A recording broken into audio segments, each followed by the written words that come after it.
Desde hace años, mi vida giraba en torno a las reuniones, los informes y las decisiones que definían el destino de mi imperio empresarial. Me había acostumbrado a despertar antes del amanecer en mi ático del Paseo de la Castellana, con vistas privilegiadas de Madrid que pocos podían permitirse.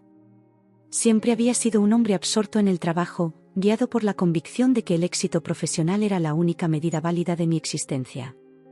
No había espacio para distracciones personales, y mucho menos para la idea de formar una familia. Mi rutina era tan precisa como el Rolex que adornaba mi muñeca.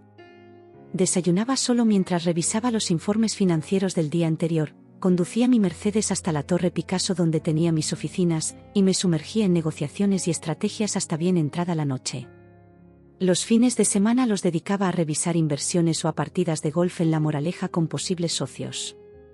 Mi vida se medía en cifras, contratos y adquisiciones. Mis relaciones se limitaban a contactos profesionales y alguna que otra aventura pasajera que nunca llegaba a profundizar. Así era yo, Alejandro Mendoza, un hombre que había construido un imperio pero que vivía en una soledad dorada. Aquel martes de octubre, mientras me encontraba presidiendo una reunión decisiva sobre la fusión con una empresa catalana, mi teléfono comenzó a sonar de forma insistente. Mi secretaria, Carmen, sabía perfectamente que nadie debía interrumpirme durante estas negociaciones, por lo que la llamada me desconcertó. Al ver el identificador desconocido con prefijo de Sevilla, sentí una extraña mezcla de molestia y curiosidad. Tras la tercera llamada consecutiva, pedí disculpas a los presentes y salí a atenderla. Diga, contesté con la frialdad que me caracterizaba en los negocios. La voz al otro lado era femenina y urgente, algo que desentonaba radicalmente con mi rutina calculadora. Había un ruido de fondo que reconocí como el ajetreo típico de un hospital. ¿Alejandro Mendoza? Soy Lucía Herrera. El nombre me resultó vagamente familiar, como un eco lejano de algo que había intentado olvidar. Un recuerdo nebuloso de una época en la que aún era capaz de sentir algo más que ambición. ¿Quién?, pregunté, mientras intentaba ubicar aquel nombre en mi memoria. Lucía, de Sevilla. Nos conocimos hace casi 10 años en aquella conferencia de emprendedores en Málaga. Una imagen fugaz atravesó mi mente, una mujer de cabello oscuro y sonrisa cálida, noches de conversación junto al Mediterráneo, promesas susurradas al amanecer y luego, mi partida abrupta cuando mi empresa comenzó a crecer exponencialmente. Un capítulo que había decidido cerrar en aras del éxito. La llamada se volvió aún más desconcertante cuando Lucía pronunció palabras que jamás hubiera imaginado oír. Estoy en el Hospital Virgen del Rocío, en Sevilla. Necesito ayuda con nuestra hija. El tiempo pareció detenerse en ese instante. El bullicio de la oficina se desvaneció, y solo quedó aquella palabra retumbando en mi cabeza, hija. Mi garganta se secó y mi corazón, habitualmente controlado por la lógica de los números, comenzó a latir con una intensidad desconocida. ¿Hija? ¿Qué hija?, logré articular mientras me apoyaba en la pared del pasillo. Sofía. Nuestra hija de 9 años, respondió ella con una mezcla de desesperación y reproche. Está muy enferma, Alejandro. Los médicos dicen que necesita un tratamiento especial, y te necesitamos aquí. Mi mente se llenó de interrogantes y confusión. ¿Cómo era posible? Recordaba vagamente haberme despedido de Lucía con la promesa de llamarla cuando mi situación se estabilizara, algo que nunca hice. Jamás supe que aquellos días en Málaga habían dado fruto. Una niña. Mi hija. Una vida que había estado desarrollándose paralelamente a la construcción de mi imperio mientras yo permanecía completamente ajeno a su existencia. Debe haber un error, murmuré, más para convencerme a mí mismo que a ella. Yo no tengo ninguna hija. No tengo tiempo para tus negaciones, Alejandro, cortó ella con firmeza. Sofía necesita una operación urgente y no puedo costearla sola. Nunca te he pedido nada en todos estos años, pero ahora te necesito. Ella te necesita. El pasillo de la oficina comenzó a darme vueltas. Miré a través del cristal hacia la sala de juntas donde los directivos esperaban mi regreso para cerrar un acuerdo de millones. Mi vida perfectamente ordenada, mis prioridades claras, mi camino trazado, todo parecía ahora insignificante ante la revelación de aquella llamada. ¿Cómo sé que dices la verdad?, pregunté con un hilo de voz. Porque nunca te he mentido, Alejandro, respondió ella. Y porque Sofía tiene tus mismos ojos. Cualquiera que os vea juntos lo sabría instantáneamente. Esa frase encendió una chispa en mi interior. La imagen mental de una niña con mis ojos, una pequeña desconocida que llevaba mi sangre, hizo que mi corazón latiera con una intensidad que no recordaba haber experimentado. De repente, los contratos, las negociaciones y las fusiones parecieron perder todo su brillo. Dame la dirección exacta, dije finalmente, tomando una decisión que cambiaría el rumbo de mi existencia para siempre. El eco de esas palabras resonaba en mi mente mientras intentaba recobrar la compostura para volver a la sala de reuniones. Mi secretaria Carmen me observaba con preocupación desde su escritorio, probablemente porque mi rostro había perdido todo el color. Le hice un gesto para que se acercara. Tengo que salir de inmediato, le dije con la voz entrecortada.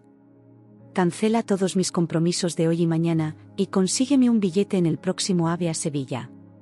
Carmen, quien llevaba más de 7 años trabajando conmigo, me miró como si me hubiera vuelto loco.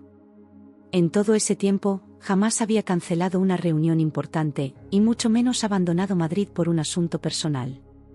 Pero señor Mendoza, la fusión con Grupo Batlló, los catalanes han venido expresamente. Lo sé, Carmen, lo sé, respondí mientras recogía mi maletín. Diles que ha surgido una emergencia familiar ineludible. Que Ramírez se encargue de mantenerlos entretenidos hasta mi regreso. Al pronunciar emergencia familiar, sentí un escalofrío. Familia. Una palabra que había desaparecido de mi vocabulario desde que mis padres fallecieron y me distancié de mi hermano menor, Miguel, por desacuerdo sobre la herencia. Ahora, de repente, tenía una hija. Una niña de 9 años llamada Sofía, enferma en un hospital sevillano.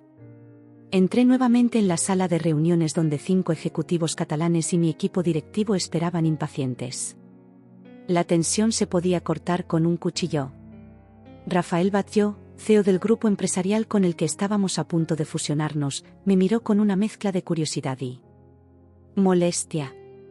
Señores, lamento comunicarles que debo ausentarme por un asunto personal de extrema urgencia, anuncié con una serenidad que estaba lejos de sentir. Mi respuesta vacilante en el pasillo, ¿hija? ¿Qué hija?, seguía resonando en mi cabeza como un eco infinito. ¿No puede esperar, Mendoza?, preguntó Batlló con evidente disgusto. Hemos venido desde Barcelona exclusivamente para cerrar este acuerdo. Me temo que no, respondí secamente. Mi director financiero, Manuel Ramírez, tiene toda mi confianza para continuar con las negociaciones. Estaré de vuelta mañana o pasado a más tardar. Salí de la sala sin esperar respuesta, consciente de las miradas de asombro que me seguían. En los 15 años que llevaba dirigiendo Mendoza Inversiones, jamás había antepuesto nada a un negocio de esta envergadura.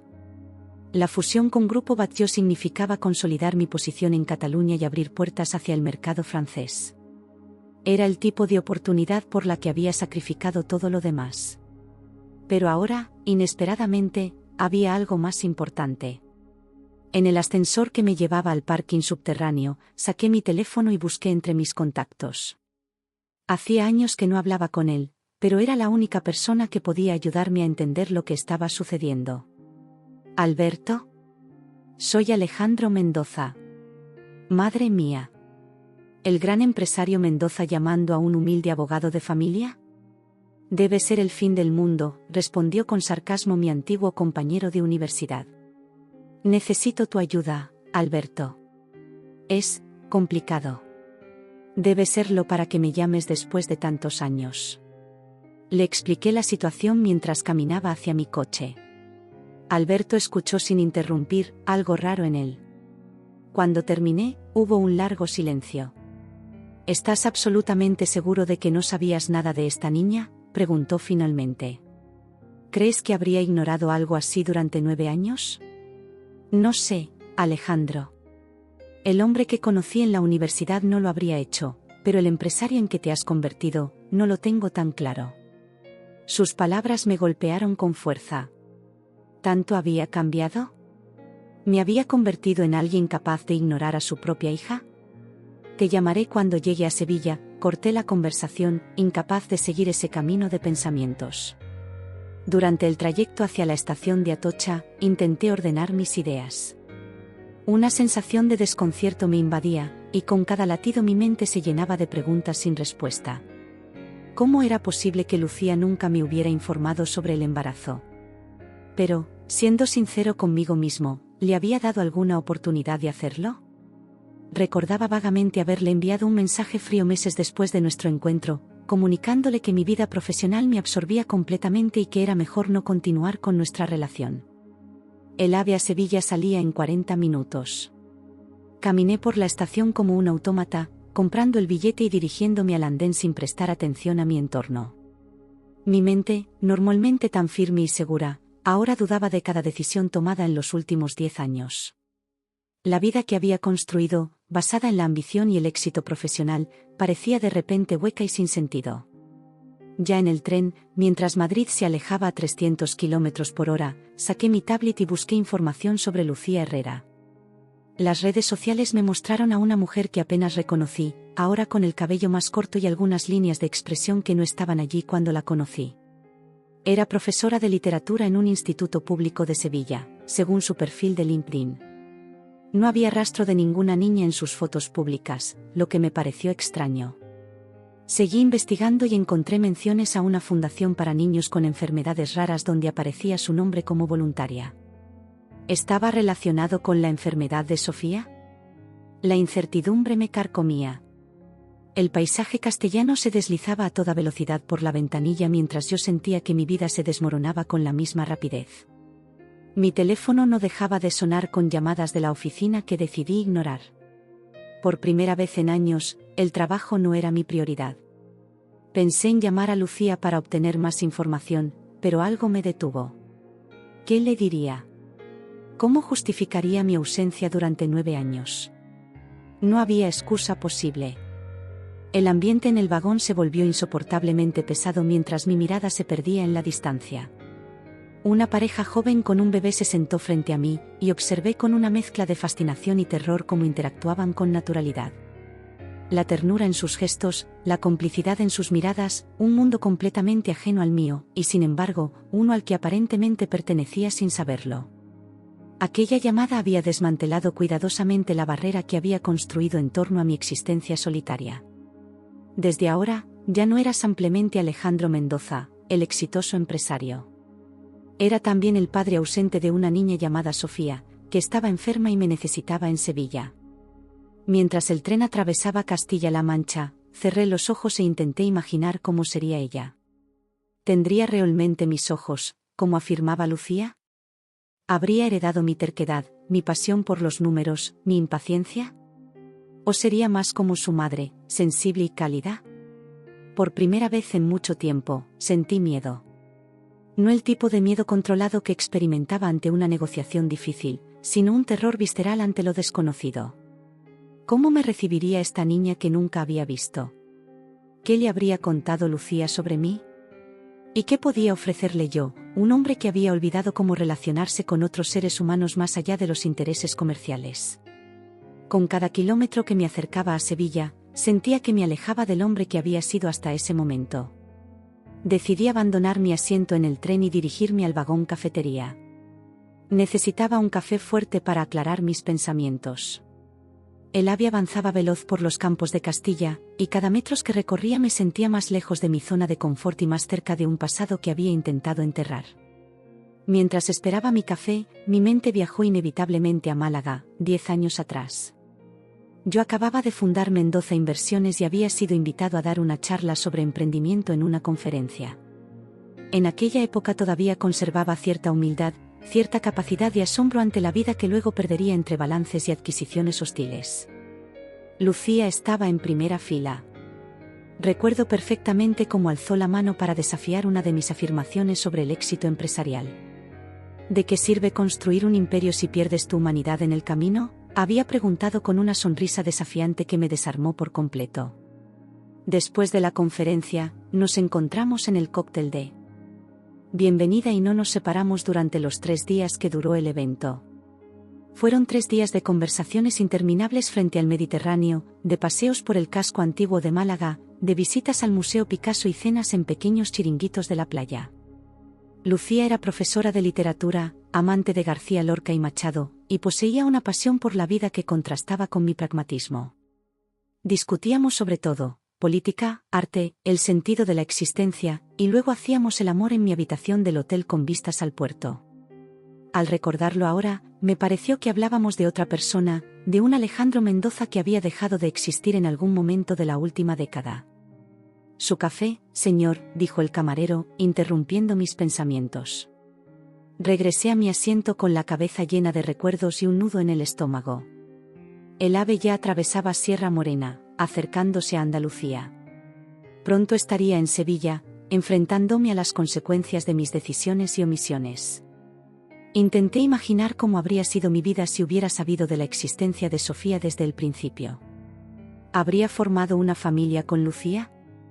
¿Me habría convertido en un padre presente, en alguien capaz de anteponer los cumpleaños y festivales escolares a las reuniones de negocios? Era difícil visualizarlo. Durante años, me había convencido de que no estaba hecho para la vida familiar, que mi destino era construir un legado empresarial. Próxima estación, Sevilla Santa Justa, anunció la voz por megafonía. El sol andaluz me recibió con toda su intensidad cuando bajé del tren. Sevilla en octubre todavía conservaba el calor del verano.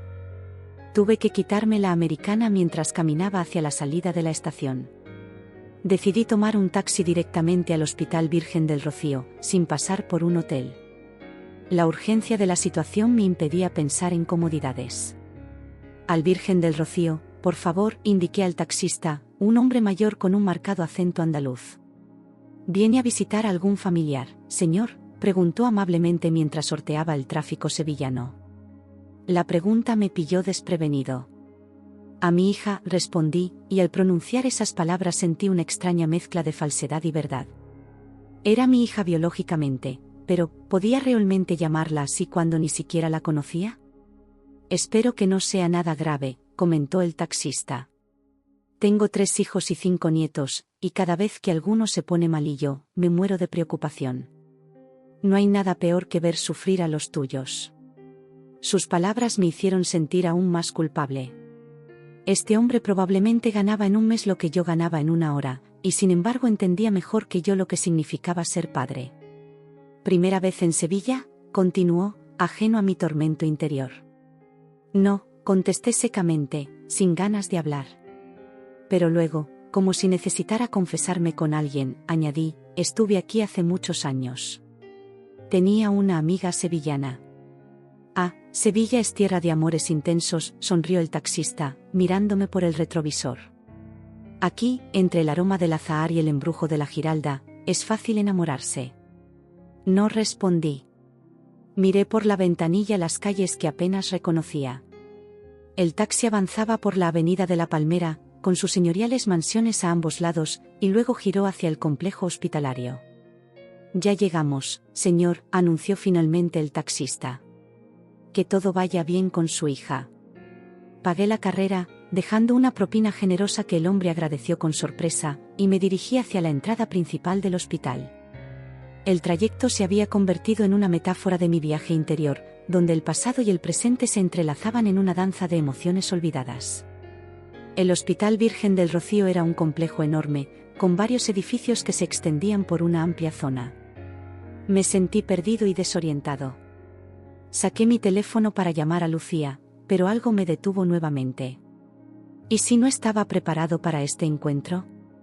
¿Y si la niña me rechazaba? Durante el trayecto, la confusión y la ansiedad se habían mezclado en mi mente. Empezaba a recordar fragmentos dispersos de aquellos días con Lucía, momentos olvidados de una vida que, a fuerza de negarlo, había dejado de existir. La voz de aquella mujer, tan llena de urgencia y desesperación al teléfono, parecía ser el eco de una verdad enterrada en el silencio de mi alma. Cada paso que daba hacia la recepción del hospital recorría un puente entre lo que era y lo que podía haber sido. Busco a Sofía Herrera, dije a la recepcionista. Soy su padre. La mujer me miró con una mezcla de eficiencia profesional y cierta curiosidad, como si percibiera mi incomodidad al pronunciar esa palabra, padre. Planta de pediatría, edificio infantil, 3ª planta, indicó tras consultar su ordenador. Habitación 315. Mientras caminaba por los pasillos asépticos, siguiendo las indicaciones, sentí que el ritmo de mi corazón se aceleraba. El sonido de mis zapatos italianos resonaba contra el suelo de linóleo, marcando el compás de mi ansiedad creciente. Pasé junto a enfermeras atareadas, médicos consultando expedientes y familias que esperaban noticias con rostros preocupados. La vida real, la que transcurre fuera de las salas de juntas y los despachos lujosos, me golpeó con toda su crudeza. Al llegar al edificio infantil, el ambiente cambió. Las paredes estaban decoradas con dibujos coloridos y personajes de cuentos. Vi a niños que, a pesar de su enfermedad, jugaban en una sala común o paseaban por los pasillos empujando sus portasueros como si fueran juguetes. La resiliencia de aquellos pequeños me conmovió de una forma que no esperaba. Tomé el ascensor hasta la tercera planta y seguí los números de las habitaciones hasta encontrar la 315. La puerta estaba entreabierta. Me detuve frente a ella, incapaz de dar el último paso. A través de la rendija, podía ver parte de una habitación típica de hospital, una cama, aparatos médicos, un sillón junto a la ventana. Oí voces apagadas en el interior, pero no distinguí lo que decían. Finalmente, respiré hondo y llamé suavemente con los nudillos antes de empujar la puerta. La escena que encontré quedará grabada en mi memoria para siempre. En la cama yacía una niña pequeña y frágil, conectada a varios monitores. Tenía el pelo castaño oscuro, como el de Lucía, pero incluso desde la distancia, pude ver que sus ojos eran idénticos a los míos, del mismo tono gris verdoso, con esa forma almendrada tan característica de la familia Mendoza. Estaba pálida y evidentemente enferma, pero sonreía mientras una mujer sentada a su lado le leía un cuento. La mujer, Lucía, levantó la vista al oírme entrar. Durante un instante, nuestras miradas se cruzaron y el tiempo pareció detenerse. Estaba más delgada de lo que recordaba, con algunas canas prematuras, mezcladas entre su cabello negro, y líneas de preocupación marcadas en torno a sus ojos. Pero seguía siendo hermosa, con esa belleza auténtica que me había cautivado en Málaga. «Has venido», dijo simplemente, con una expresión que mezclaba alivio y recelo. La niña dejó de prestar atención al cuento y me miró con curiosidad. Sus ojos, mis ojos, me examinaron con una intensidad desconcertante, como si intentara encontrar en mi rostro las respuestas a preguntas que llevaba años formulándose. «¿Eres tú?», preguntó con una voz débil pero clara. «¿Eres mi papá?». En ese momento, algo se rompió dentro de mí. Todas las barreras que había construido, toda la frialdad cultivada durante años de despiadadas negociaciones, se desmoronaron ante la simple pregunta de aquella niña. Al llegar al hospital, el ambiente sombrío y el incesante zumbido de máquinas me habían recibido como una bienvenida irónica a esta nueva realidad. Pero ahora, frente a ella, todo lo demás desapareció. «Sí», respondí con voz quebrada. «Soy yo». Me acerqué lentamente a la cama de hospital, sintiendo como el peso de 10 años de ausencia me aplastaba con cada paso. Sofía me seguía mirando con esos ojos idénticos a los míos, una mezcla de curiosidad infantil y una madurez impropia de sus 9 años.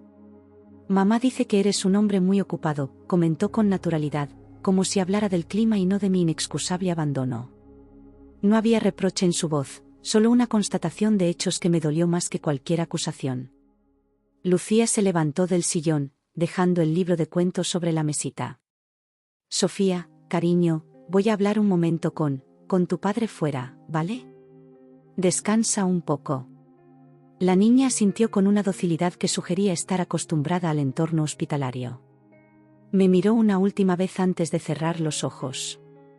«No te vayas sin despedirte», murmuró, y sentí esas palabras como un puñal en el pecho. Seguí a Lucía hasta un pequeño jardín interior del hospital. Las sillas de plástico blanco contrastaban con las bugambillas moradas que trepaban por las paredes.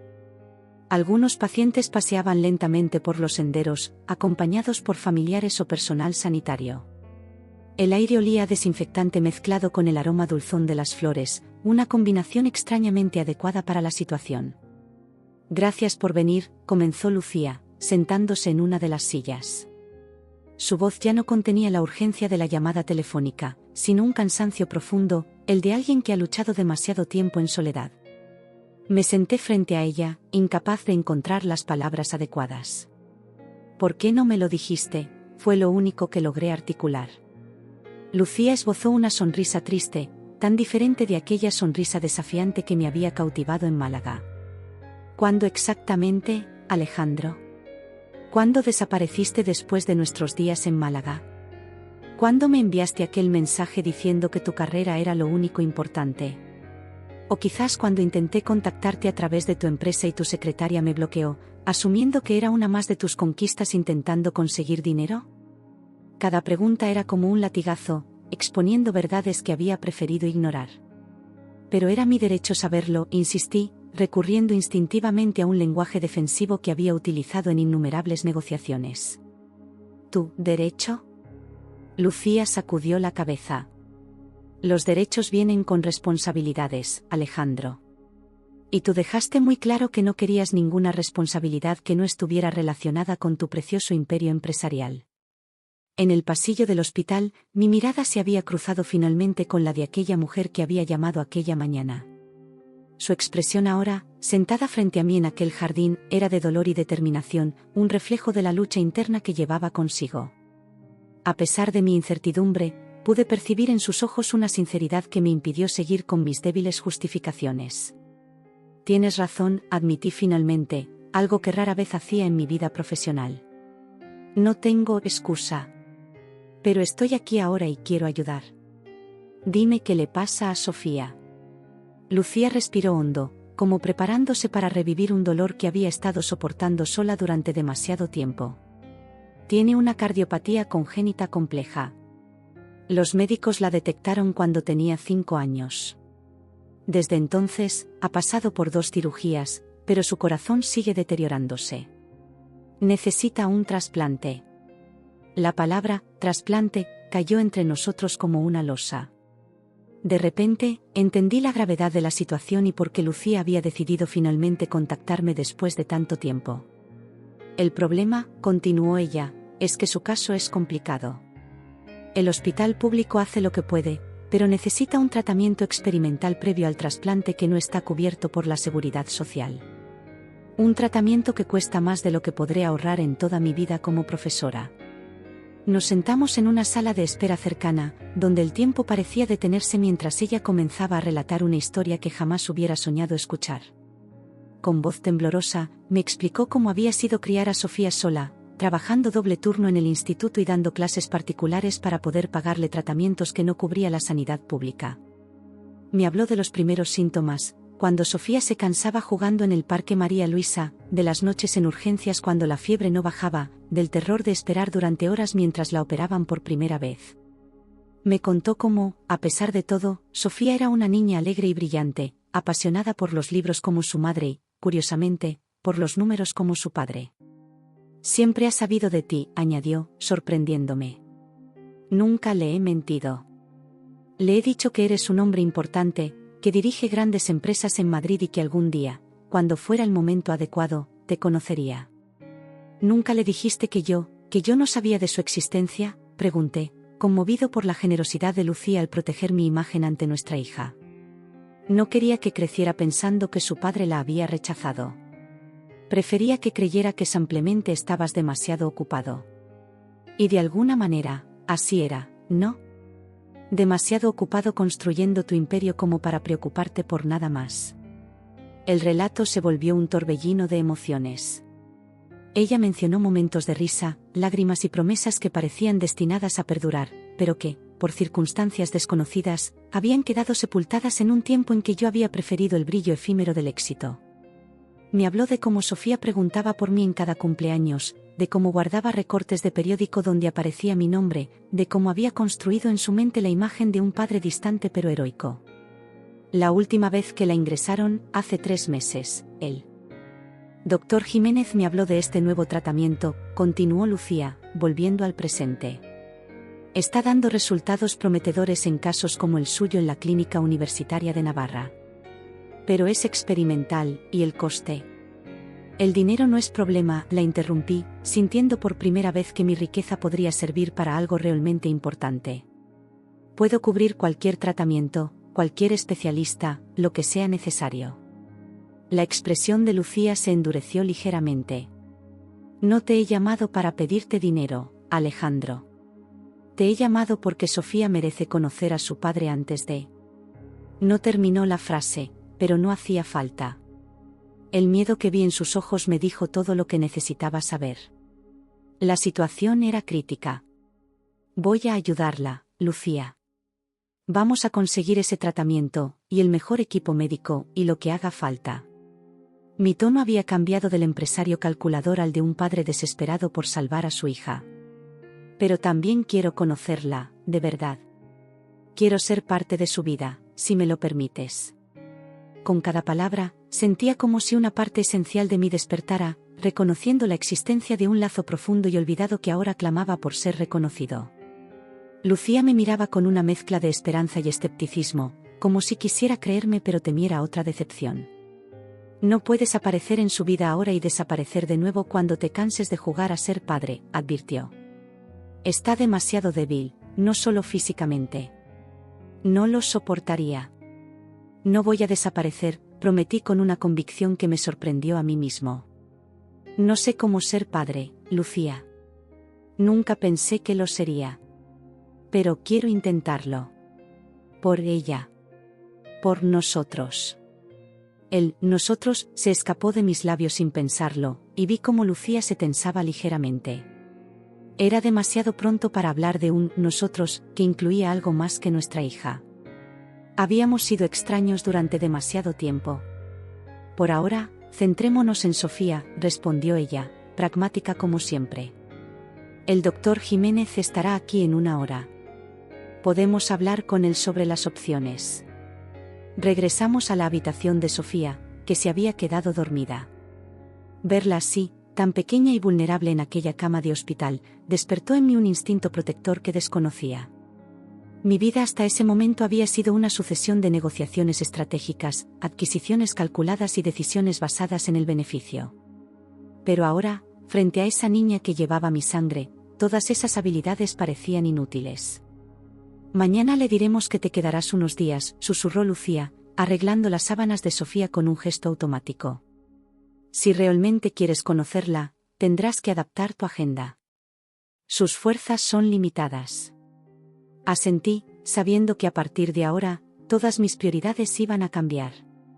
Mientras observaba el rostro dormido de mi hija, pensé en todas las primeras veces que me había perdido, su primer llanto, sus primeros pasos, su primera palabra. No podía recuperar ese tiempo, pero quizás, si teníamos suerte, habría muchas más primeras veces por delante. Pasé el resto del día en el hospital, alternando entre conversaciones con médicos y momentos junto a la cama de Sofía. El doctor Jiménez resultó ser un cardiólogo pediátrico respetado, con una humanidad que contrastaba con la frialdad técnica de muchos especialistas que había conocido. Me explicó la condición de Sofía con detalles que hicieron que mi estómago se encogiera. Las probabilidades no eran favorables sin el tratamiento experimental. En la Clínica Universitaria de Navarra están teniendo resultados prometedores, confirmó, pero no puedo garantizar nada. Su corazón está muy debilitado. El coste no es problema, repetí la misma frase que había dicho a Lucía. Podemos trasladarla mañana mismo si es necesario. El médico intercambió una mirada con Lucía antes de responder. No está en condiciones de viajar ahora mismo. Necesitamos estabilizarla primero, quizás en 1 semana. Mientras tanto, podemos comenzar con los trámites y consultas a distancia. Cuando Jiménez se marchó, me encontré solo con Lucía en la habitación, mientras Sofía dormía sedada. El silencio entre nosotros estaba cargado de una década de ausencia. Me alojaré en un hotel cercano, dije finalmente. Quiero estar disponible todo el tiempo que sea necesario. Puedes quedarte en mi casa si quieres, ofreció ella con pragmatismo. Tengo una habitación de invitados y está a solo 10 minutos del hospital. Será más práctico. Su ofrecimiento me sorprendió. No esperaba tanta generosidad después de mi abandono. Asentí, agradecido por esta oportunidad de estar cerca, no solo de Sofía sino también de la mujer que había criado a nuestra hija sola. Esa noche, siguiendo las indicaciones de Lucía, tomé un taxi hasta su piso en Triana, un barrio tradicional al otro lado del río Guadalquivir. El edificio era antiguo pero bien conservado, con un patio andaluz de azulejos y macetas repletas de geranios. Su apartamento en el tercer piso era pequeño pero acogedor, decorado con libros, plantas y fotos de Sofía por todas partes. Es modesto comparado con lo que debes estar acostumbrado, comentó Lucía mientras me mostraba la habitación de invitados, poco más que un cuarto con una cama individual y un pequeño escritorio. Es perfecto, respondí, dejando mi maletín sobre la cama. Me sentía extrañamente fuera de lugar con mi traje de Armani en aquel hogar cálido y sencillo. Lucía preparó un té y nos sentamos en el pequeño balcón que daba a una calle estrecha típica del barrio. Desde allí podía verse la silueta de la Giralda iluminada en la distancia. Era una noche cálida de octubre, con ese aroma dulzón tan característico de Sevilla. ¿Cómo lo has hecho?, pregunté después de un largo silencio. ¿El qué? Todo esto. Criar a Sofía sola, manejar su enfermedad, seguir trabajando. No logro imaginarlo. Lucía sonrió con cansancio. No tuve elección, supongo. Cuando supe que estaba embarazada, mi primer instinto fue buscarte. Pero luego recibí tu mensaje y entendí que habías elegido otro camino. Así que hice lo único que podía, seguir adelante. Me habló de los primeros años difíciles, de cómo sus padres la habían apoyado hasta que fallecieron en un accidente de tráfico cuando Sofía tenía 4 años. Me contó sobre la red de amigos y vecinos que la habían ayudado, sobre los compañeros del instituto que organizaban turnos para cuidar a Sofía cuando estaba ingresada. Mientras la escuchaba, una vergüenza profunda se instaló en mi pecho. Yo, que me jactaba de ser un hombre de éxito, no había hecho nada por mi propia hija mientras esta mujer movía cielo y tierra para sacarla adelante. Lo siento, murmuré, sabiendo que esas palabras eran absolutamente insuficientes. Ya no importa, Alejandro. Lo único que importa ahora es Sofía. Me retiré a la habitación de invitados poco después, agotado física y emocionalmente. Pero el sueño no llegaba. En la oscuridad, mi mente comenzó a desenterrar recuerdos y emociones que había mantenido sepultados durante años. Mientras procesaba la información de aquel día interminable, una lucha interna comenzaba a gestarse en mi interior. La razón y el éxito profesional, pilares de mi identidad, se enfrentaban a un sentimiento inexplorado que desafiaba todas mis convicciones. Por un lado, mi imperio empresarial me reclamaba, tenía la fusión con Grupo Batlló pendiente, negociaciones en América Latina que requerían mi presencia, una junta de accionistas en 2 semanas. Por otro lado, aquella niña de ojos grises en el hospital me llamaba con una fuerza que no podía ignorar.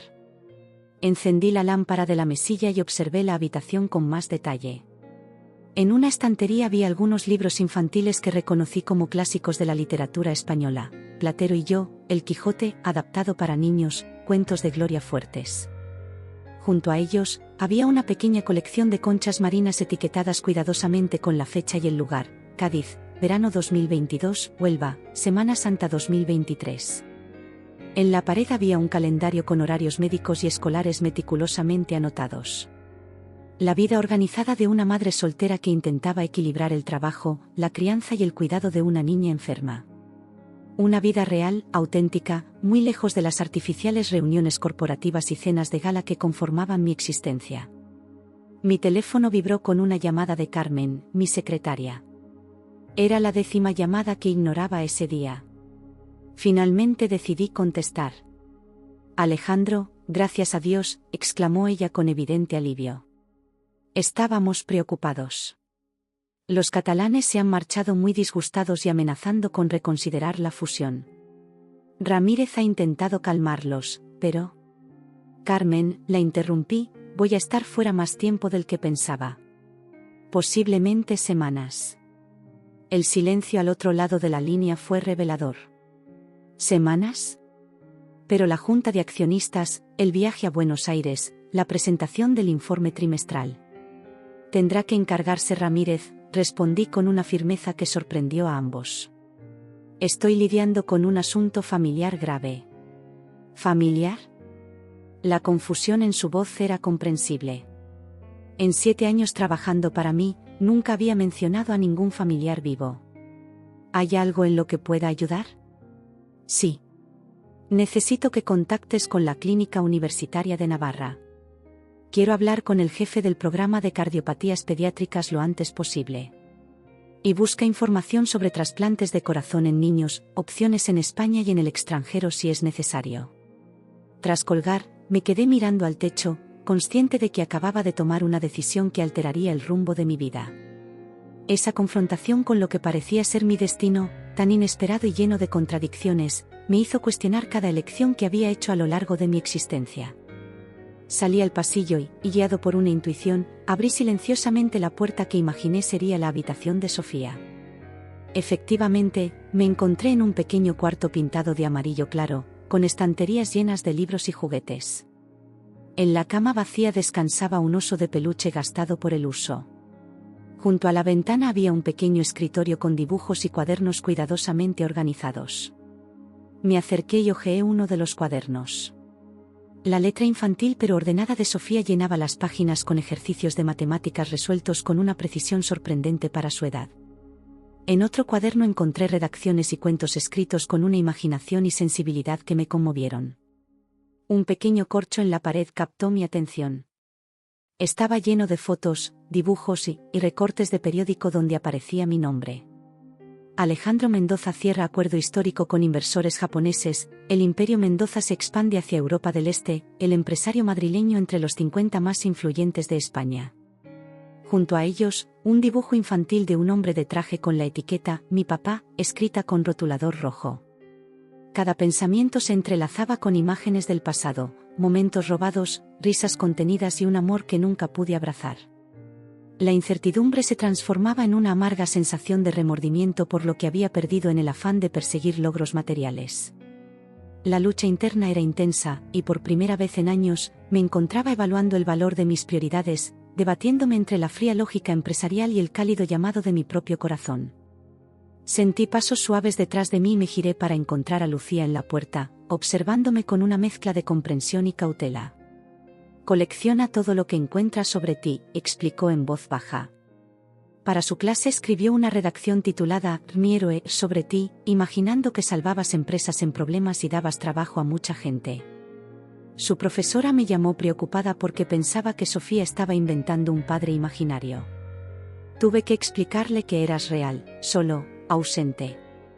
Las palabras de Lucía me golpearon como un puñetazo físico. Mi hija me había convertido en un héroe cuando yo no había hecho absolutamente nada para merecerlo. No sé si puedo estar a la altura, confesé, con una vulnerabilidad que no había mostrado ante nadie en años. No sé si puedo ser el padre que ella cree que soy. No te pido que seas un héroe, Alejandro, respondió Lucía con suavidad. Solo te pido que estés presente. Que no desaparezcas de nuevo cuando las cosas se pongan difíciles. Porque se pondrán difíciles, te lo aseguro. Regresé a la habitación de invitados, pero el sueño siguió eludiéndome. Esa noche, en la soledad de aquel cuarto prestado, las dudas y temores se apoderaron de mi mente. Reflexioné sobre los sacrificios que había hecho, las oportunidades perdidas y el precio de haber renunciado a una parte vital de mi humanidad. Cada pensamiento era una punzada que me recordaba que, en el fondo, había olvidado lo que realmente importaba. La confrontación con la verdad de mi pasado se convertía en el catalizador de una transformación interior que no podía ignorar. Al amanecer, agotado por la falta de sueño pero con una claridad mental que no había experimentado en años, tomé mi teléfono y llamé a Manuel Ramírez, mi director financiero. Manuel, soy Mendoza. Escucha atentamente porque esto es importante. Voy a estar fuera indefinidamente. A partir de ahora, tú te encargarás de la gestión diaria de la empresa. Estás autorizado a firmar en mi nombre y a tomar decisiones ejecutivas. La reacción de sorpresa de Ramírez dio paso a preguntas prácticas que respondí con la eficiencia que había caracterizado mi carrera. Cuando colgué, sentí como si me hubiera quitado un peso de encima. Por primera vez en mi vida adulta, algo más importante que el trabajo reclamaba mi atención completa, y estaba dispuesto a responder a esa llamada.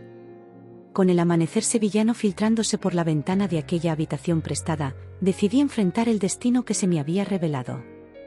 Me duché y me vestí con la única ropa casual que había traído, unos vaqueros y una camisa azul que reservaba para mis escasos momentos de ocio. Por primera vez en años, no me puse corbata ni gemelos de oro.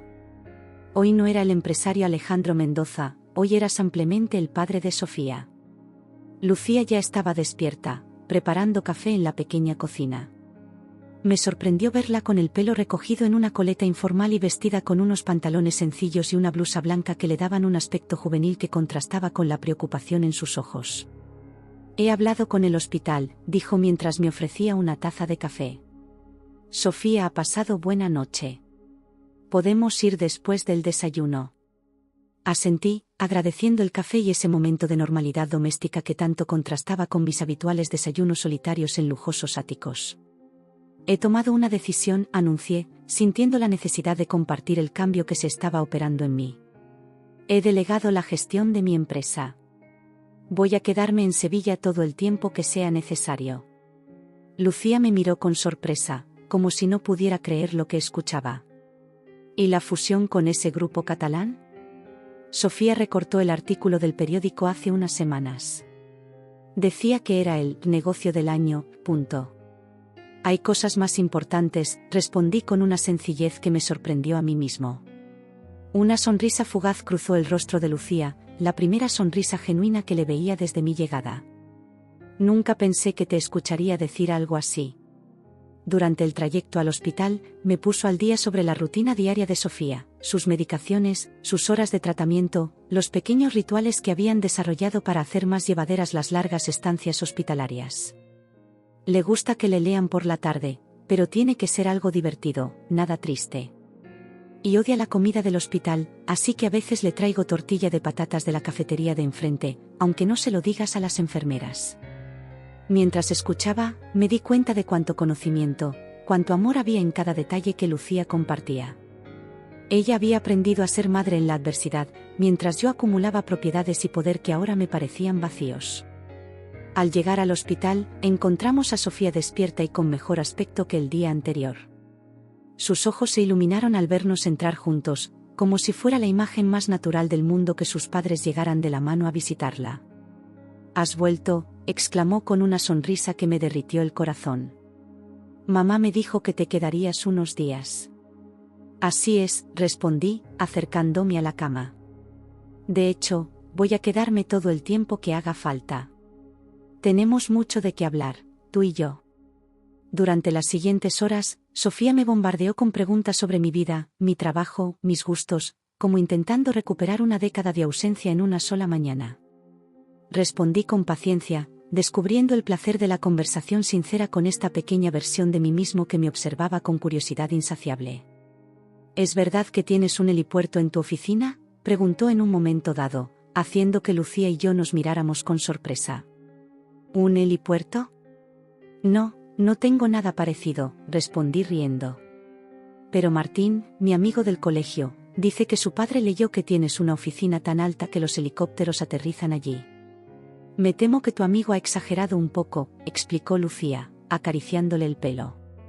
«Las noticias a veces hacen que las cosas parezcan más grandiosas de lo que son». «Aunque tengo una oficina bastante alta», añadí, no queriendo desilusionarla completamente. «Con vistas a todo Madrid. Quizás algún día puedas visitarla». La cara de Sofía se iluminó ante esa posibilidad, y sentí una determinación renovada de hacer realidad esa promesa, de mostrarle la ciudad donde había crecido, de compartir con ella partes de mi vida que nunca había pensado compartir con nadie.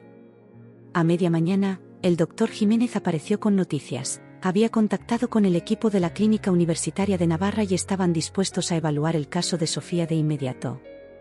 Han aceptado revisar su expediente hoy mismo por videoconferencia. Dependiendo de su valoración, podríamos trasladarla la próxima semana.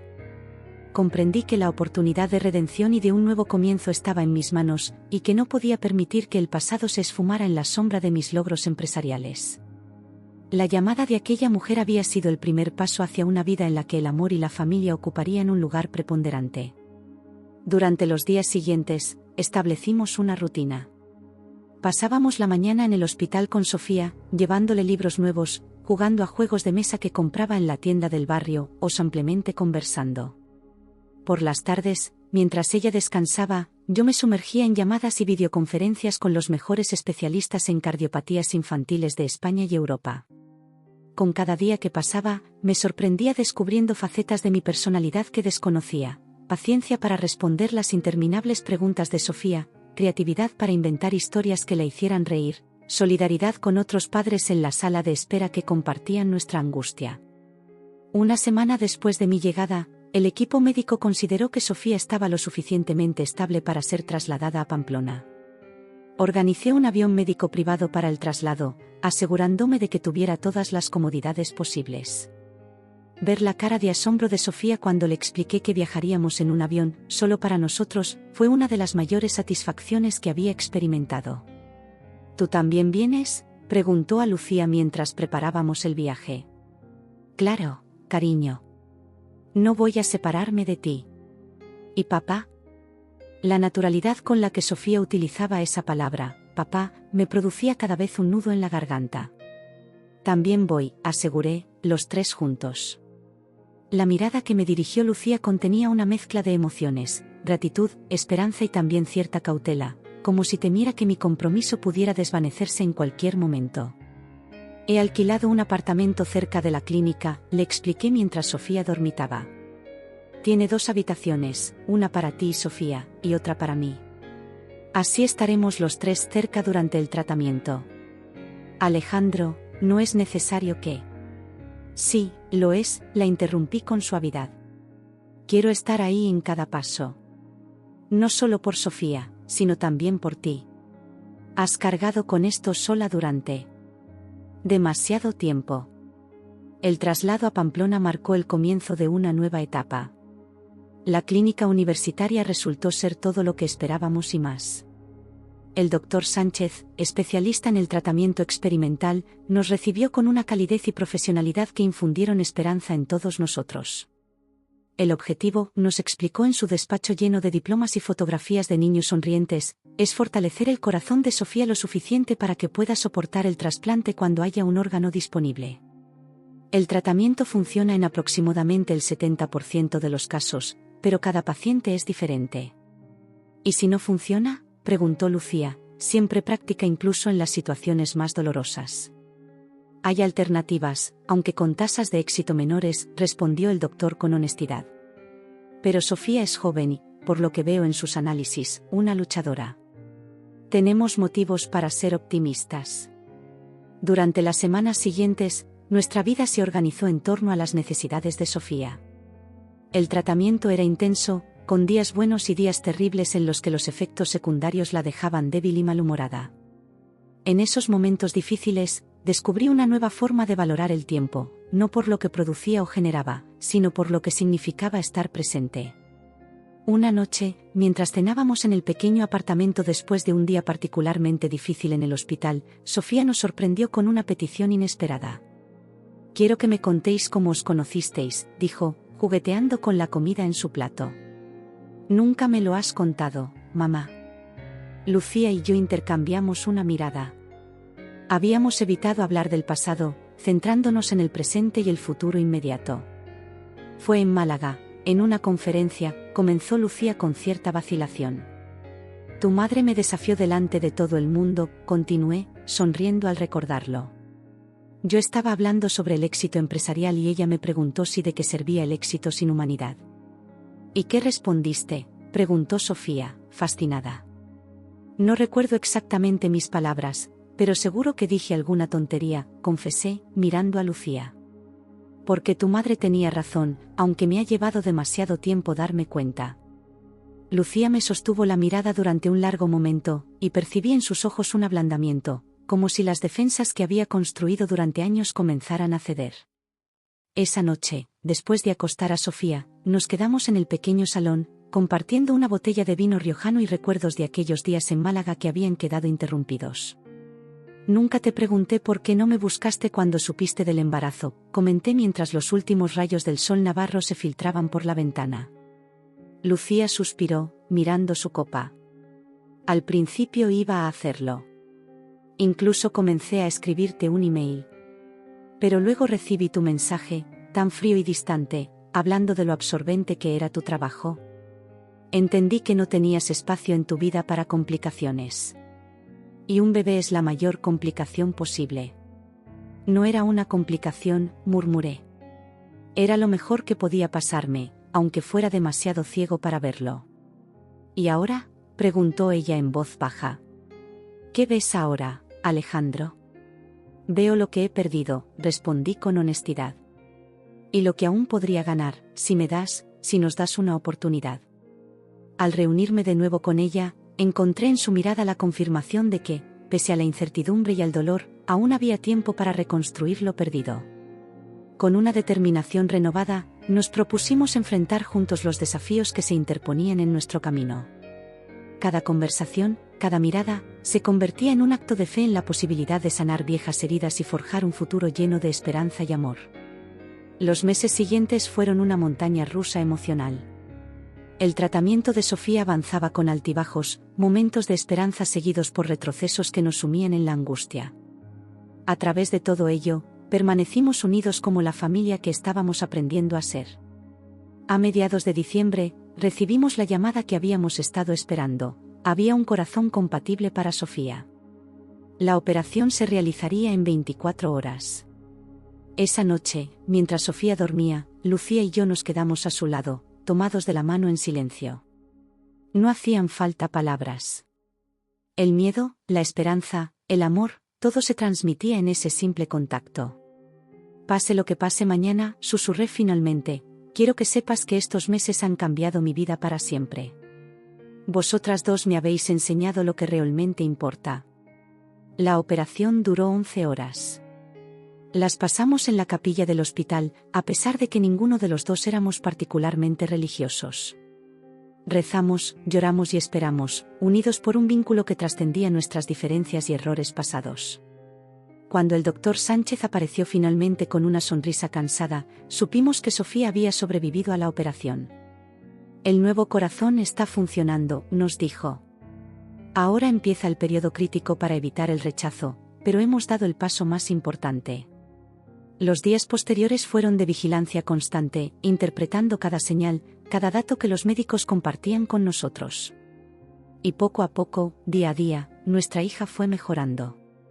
Su color volvió, su energía aumentó, y una mañana de enero, casi 3 meses después de mi llegada inesperada a Sevilla, Sofía se sentó en la cama del hospital y pidió salir al jardín. Caminamos los tres por los senderos nevados del parque de la clínica, Sofía entre nosotros, sosteniendo nuestras manos. Era un día frío pero soleado, y el contraste entre el cielo azul y la nieve blanca creaba una belleza que parecía el escenario perfecto para lo que estaba a punto de hacer. Lucía, dije, deteniéndome y sacando una pequeña caja de mi bolsillo. Sé que es pronto, que tenemos mucho camino por recorrer y mucho que reconstruir. Pero estos meses me han demostrado que no quiero volver a la vida que tenía antes. Quiero esta vida, con vosotras. Si me aceptáis, si me dais la oportunidad de ser el padre y el compañero que debí ser desde el principio. Sofía miraba la escena con ojos brillantes, mientras Lucía observaba el sencillo anillo que le ofrecía. No era una joya ostentosa como las que solía regalar en mis días de magnate despreocupado, sino un simple aro de oro con una pequeña esmeralda que había pertenecido a mi madre. No tienes que responder ahora, añadí al ver su expresión de sorpresa. Solo quiero que sepas que estoy aquí para quedarme, pase lo que pase. Lucía miró a Sofía, que asintió con entusiasmo, y luego de nuevo a mí. En sus ojos vi el reflejo de nuestro pasado compartido, de los errores y las ausencias, pero también de la posibilidad de un futuro que ambos habíamos creído imposible. Sí, respondió finalmente, con una voz que mezclaba risa y lágrimas. Sí, Alejandro. Vamos a intentarlo. Hoy, al escribir estas líneas desde nuestra casa en Sevilla, donde nos mudamos después de la recuperación de Sofía, siento que mi vida ha tomado un rumbo distinto al que jamás imaginé. Vendí la mayoría de mis acciones en Mendoza Inversiones, manteniendo solo un papel consultivo que me permite trabajar desde casa la mayor parte del tiempo. Lucía sigue enseñando literatura en el instituto, y la veo regresar cada tarde con la satisfacción de quien hace lo que ama. Sofía se ha recuperado completamente. Los médicos nos dicen que llevará una vida normal, aunque siempre deberá tomar medicación y someterse a revisiones periódicas. Ha vuelto al colegio y ha descubierto una pasión por la música que apoya con entusiasmo. Verla tocar el piano, con la mirada concentrada tan parecida a la mía y la sensibilidad artística heredada de su madre, es uno de los mayores placeres de mi nueva vida. La lucha interna se ha transformado en un compromiso inquebrantable con la familia, Y cada día es un recordatorio de que el verdadero éxito radica en la capacidad de amar y de redimirse. Este nuevo camino, lleno de incertidumbres pero también de promesas, me enseña que nunca es tarde para reencontrar aquello que realmente da sentido a la existencia. A veces, cuando observo a Lucía y Sofía dormidas en la habitación contigua, pienso en aquel empresario solitario y obsesionado con el éxito que fui una vez. Me pregunto qué consejo le daría si pudiera hablar con él. Quizás le diría simplemente que los verdaderos imperios no se construyen en oficinas y salas de juntas, sino en momentos compartidos, en manos entrelazadas, en el valiente acto de abrirse a las posibilidades del amor y la redención.